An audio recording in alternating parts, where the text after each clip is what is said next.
জনাব দেলোয়ার হোসেন। আউযু বিল্লাহি মিনাশ শাইতানির রাজিম।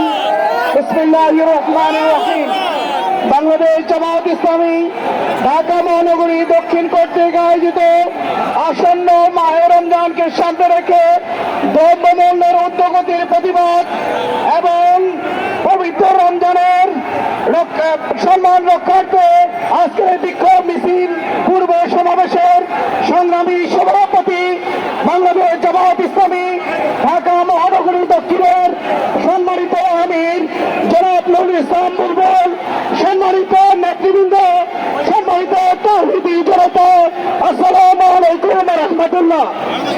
সম্মানিত তৌহিদি জনতা, আপনারা জানেন পবিত্র মাহে রমজান যখন আসে পৃথিবীর বিভিন্ন মুসলিম দেশগুলোতে রমজানের জন্য, রোজাদারদের জন্য সেখানে দ্রব্যমূল্যের দাম কমিয়ে দেওয়া হয় এবং রাষ্ট্রের পক্ষ থেকে ভর্তুকি দিয়ে রোজাদারদের জন্য সুন্দরভাবে রোজা রাখার সুব্যবস্থা করা হয়।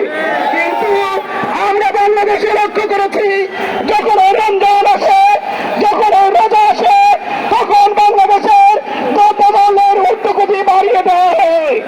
আমরা আজকের এই সমাবেশ থেকে উদাত্ত কণ্ঠ ঘোষণা করতে চাই, বর্তমান সরকারকে বলতে চাই, অবিলম্বে রমজানকে সামনে রেখে সকল দ্রব্যমূল্যের দাম কমিয়ে দিতে হবে। সরকারের পবিত্রতা রক্ষার জন্য কার্যকর উদ্যোগ গ্রহণ করতে হবে।